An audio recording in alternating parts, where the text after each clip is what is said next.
Let's talk about trimming fruit trees today. What I need you to understand is every fruit tree is different. Every species is different, and you have to treat them all with the understanding of what that tree needs. For years, people have been asking me to do a tutorial on how to prune fruit trees. And in most of my videos, when I talk about fruit trees, I show what not to do rather than the cuts that I make. I do have a few exceptions, but it's really important to recognize first that there aren't any specific rules that you must follow for every fruit tree. You have to treat fruit trees pretty much the same way that you treat other trees, that there are certain things that you can do to them that will shorten their life or cause long-term decay. You know, if you're thinking, well, I just want to prune the tree to keep it short enough so that it produces a lot of fruit, you have to balance that out with the longevity of the plant. Got an apple tree right here. Look at that nice trunk there. It's about 12 inches across. And if you look at it, this tree has been topped severely in the past, presumably to keep it shorter, to make it easier to pick the apples, to get to the apples. Now the problem with doing that is it creates a different type of structure. Now this tree is very, very wide spreading. It's got a few sprouts coming up the top, but you've also got lots of areas of decay. So the pruning decisions that I have to make on this tree are, number one, save the tree. You know, that's always got to be the number one reason that you say you do the pruning in the first place. So I started this tree. I've only made a couple of cuts here. I took one piece right here that stuck way out over here, and it was evident that that limb was ready to break.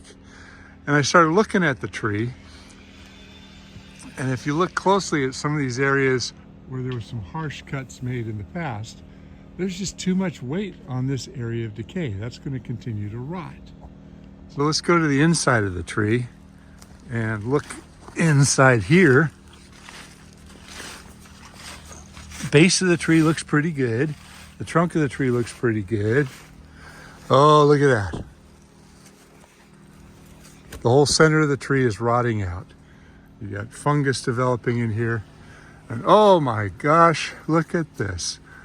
This whole thing right here is going all the way down to here. So this tree is going to self-destruct.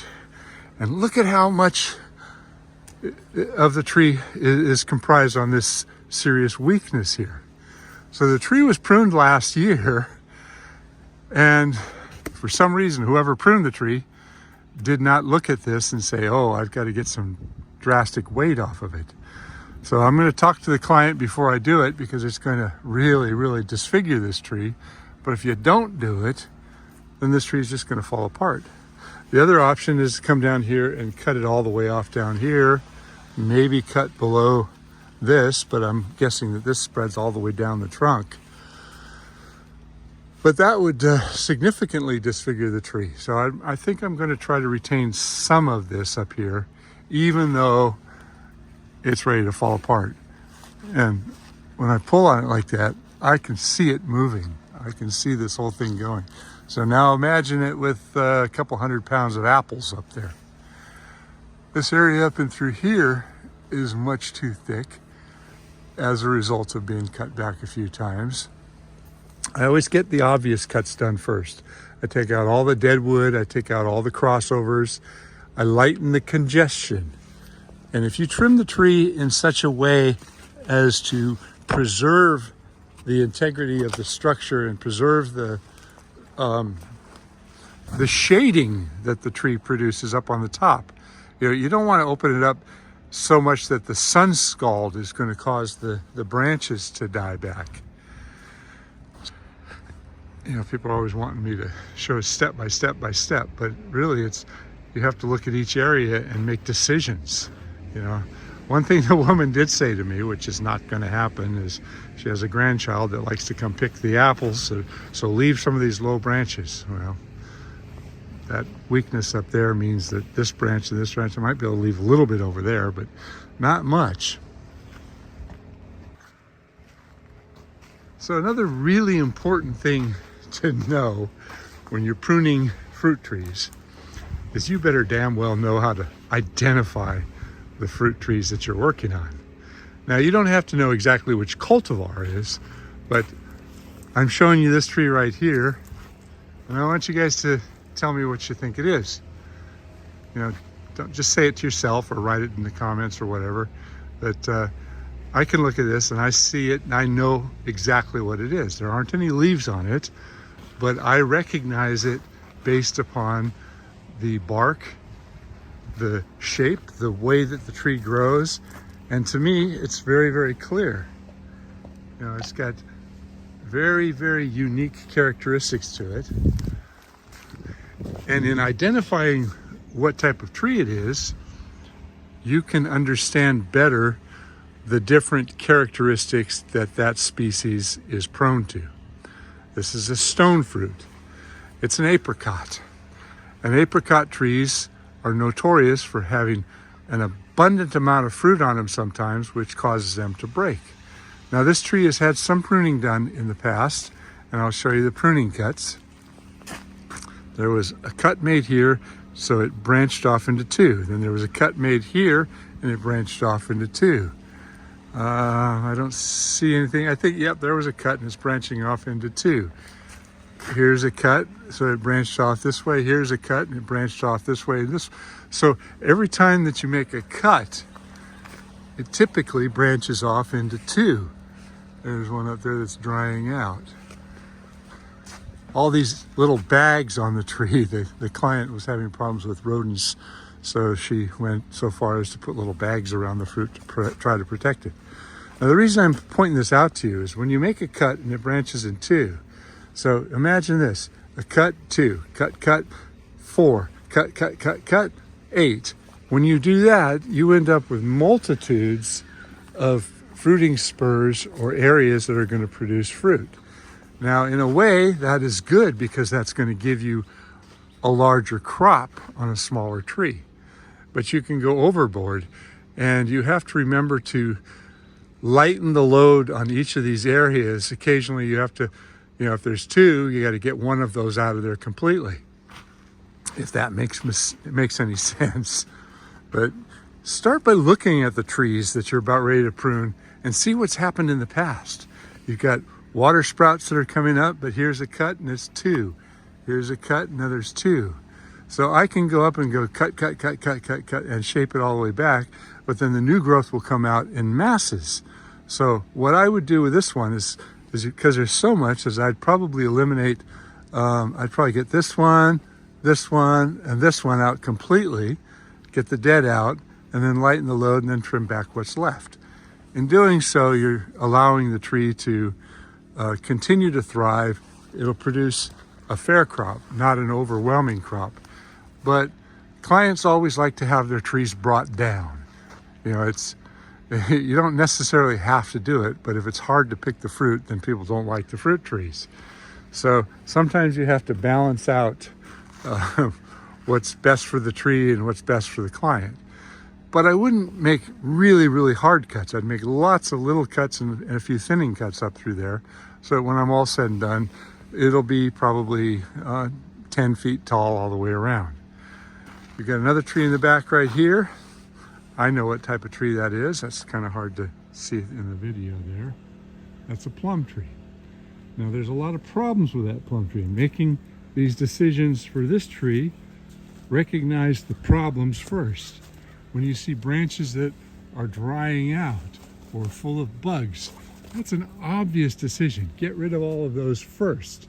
Get rid of all of the areas that look like they're about ready to fall apart. This tree has a lot of problems, but it's got a lot of good branches too. Get rid of the garbage, retain the good. Anything that looks like it's totally getting chewed up or drying out or full of gummosis like this right here, or full of shot hole borers. I mean, there's so many things that can happen to fruit trees. Look for that stuff and get rid of that stuff first, and then do the final pruning. Now this is a pear tree. I don't know whether it's a Bartlett pear or an Asian pear. All I know is that it is a pear tree. And pear trees in our area are susceptible to fire blight. Fire blight is a real serious problem with a lot of different types of trees, and it looks just like this. And you're going to find that the tree is going to have fire blight that's going to be popping out all over. And when you have branches that are totally infected and drying out, it's best to cut it all the way off. Get rid of that little bit of fire blight. This branch is bad. Identify all the fire blight and clean it all up, get it out of there. I always clean off all the base suckers because that just turns into a little forest of garbage down there. And in this case, I'm going to bring it down, but not excessively. I'm going to leave this tree probably 8 feet high and balance it out and hope for the best. But once again, this is a really old fruit tree. Look at all the decay in the bark here. The trunk is rotting and it's got so many harsh cuts. Somebody's gotten in here and just made a cut and a cut and a cut and a cut. And somebody went at this with a chainsaw and did a chainsaw pruning of this tree. For some reason, it was excessively pruned. And all of those harsh cuts are going to lead to long-term decline. It's also a good idea to give the tree a little wiggle, because sometimes there's root rot and it'll show itself very clearly. If it's moving clearly in the ground, then you've got something else going on. This tree right here, this one's pretty easy to figure out. Can you figure out what kind of tree this is? It's a fig tree. This tree doesn't need anything at this point, except for the fact that somebody's put these props up here to kind of shaping it, and they left the tag on there, and you can see that the tag is actually getting embedded in the bark right here. So even though it's just a couple of strings and a thing right here, that's what this tree needs more than anything. I'm going to do that right now. So it had a zip tie on there, and we got it before the damage was too severe. A lot of times people like to keep the tags, so I usually kind of put it loosely someplace. There's also a nursery tag that's on here that identifies it as a mission fig. Sweet summer fruit, mission fig. Okay, this tree can get quite large. I usually like to look at the base of the trees, especially younger trees, to see if they were planted too deep. If it stays moist in here all year round and it was planted too deep, you can have basal crown rot developing. So that's something that you got to watch out for. This tree is a fairly fresh planting. The last year or two, should be rooted a little bit better. It should be bending right here and not moving the entirety of the soil. So we may have some problems going on there. It's got a plum tree right here, and this tree was cut back pretty hard up on the top, and all the growth was left to go out to the sides. So I've been making some end weight cuts all the way around to lighten the load. Otherwise this tree is just going to fall apart. To pay attention to all the weaknesses. This is called a gummosis. Sometimes that's caused by insects. And I see quite a bit of that going on. There's some over there as well. And those are all weaknesses. There's a branch right there with some decay in it, some more gummosis. These are all things that are going to slowly cause the tree to go downhill. Weight is the issue. This is a heavy fruiting tree. When all the plums on a fruit tree come ripe, oftentimes these trees will self-destruct. They'll just fracture because they've got too much weight. Now generally I take out the water sprouts, but in this case, because this tree was cut back so hard on the top, the sun is baking on all these upper branches up here and causing sun scald. So I'm going to leave all these inside water sprouts to create somewhat of a canopy up there. I did tip them back a little bit. I took them down by about 4 feet. They were quite a bit taller than this. So you will have a bit of shade coming over the whole top. and that will help preserve some of these branches a little bit longer. But there's so much decay in this tree that I believe that it's on its last legs. I did notice something else that was kind of interesting. If you look down here, let's see if I can focus on that. There we go. You've got the first stages of Ganoderma applanatum. A Ganoderma conch is a shelf conch. It's a shelf fungus that's going to get bigger and bigger on here. And it's an indicator that there is decay inside here. This whole piece right here is completely dried out. This is an old burl that's no longer alive, but I can see the wood in here is drying out. The wood all the way up around here is drying out. So that tells me that there's a lot going on inside the trunk of this tree that's going to lead to its decline. Got another apricot that I'm done with. Very little in the center up here, mostly the weighted branches. I took a lot of cuts off it. It doesn't really show. And right next to it, this is an interesting fruit tree. This is a pomegranate. And pomegranates have got thorns on them, and they get really, really congested. It may not look like it, but I've already taken out so much interior congestion. And then a lot of the shoots that were way high, I brought those down. And they're not very much fun to prune because of all those sharp thorns. This tree right here is also a fruit tree. This is called a loquat. Loquat trees are sensitive trees. They often get a lot of dieback in the interior. I think they're susceptible to Botryopharia, if I'm not mistaken. They stay green all year round. They're an evergreen tree. So typically all we do with these is take out the dead branches, the declining branches, and get them away from the buildings and obstacles. There's another one over here.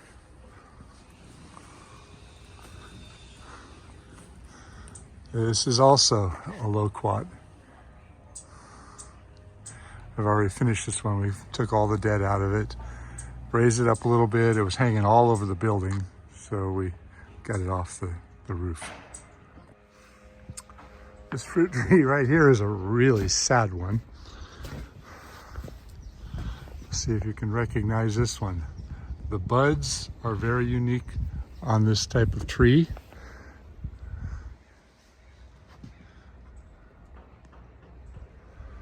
This is either a peach or a nectarine. Both of them look very, very similar. She told me it was a peach. She said last year it produced a bunch of peaches, which is kind of surprising because just like on the other tree, it's got a lot of areas that are drying out. The trunk is not too well. I'm going to try to salvage this tree, but I have to get some of the branches cut back so that if it does produce a heavy crop of peaches, it doesn't just break itself. But not a very attractive little tree.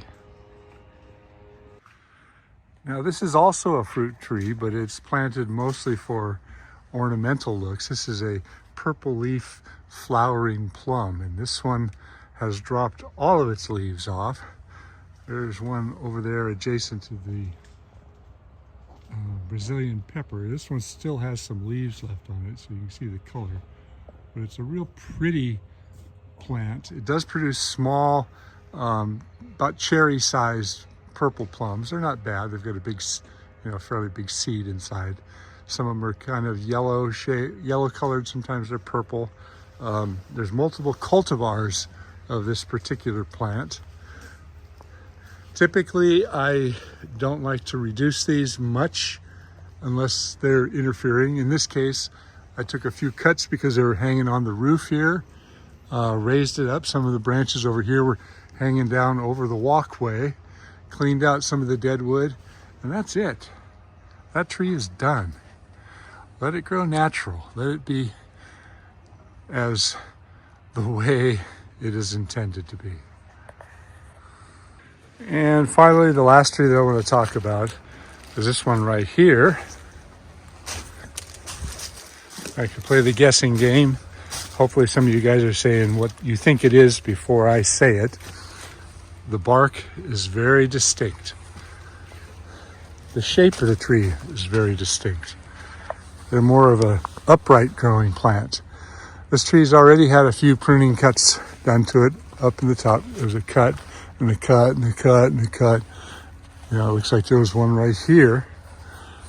And that may have been done when it was first planted. Cherry trees are best not pruned too much. They are best left to grow tall and narrow. Some of the best cherry trees I've ever seen were like 35, 40 feet tall. This is not a good idea, having a bubbler right on the trunk, because as it gets wet dry all summer long, it's going to lead to basal crown rot. I see that so often. People put their irrigation right on the plant. You know, you want to water the root zone, not the wood. So in this case, I see a few crossovers, but I would not reduce this at all. And I advised her, let it grow tall. Also, you have to take into consideration the association of the other trees around you. There's 3 fruit trees here where there probably should have only been 1. They're not going to take anything out, so better let this one grow tall and narrow. This one over here, you're going to have to start doing some condensing on it. And the plum over here, well, we'll see on that one. Just everything is too crowded. Know what your trees are going to turn into and plan for the future. Give them the space that they need, and they will evolve the way they're supposed to. If you say, I want more and more and more, then every single one of the trees ends up being less. So if the big takeaway from this whole video is that you understand how big a tree can get and you plant it for the appropriate space rather than containing it all the time, then you'll end up with a healthier, longer-lived specimen. By the way, this tree right here, this apple tree, is about 50 years old. It should be considerably larger. I've seen apple trees 40 feet tall, but this thing has been pruned so many times for so many years that it's sort of a short, squat, decaying problem tree.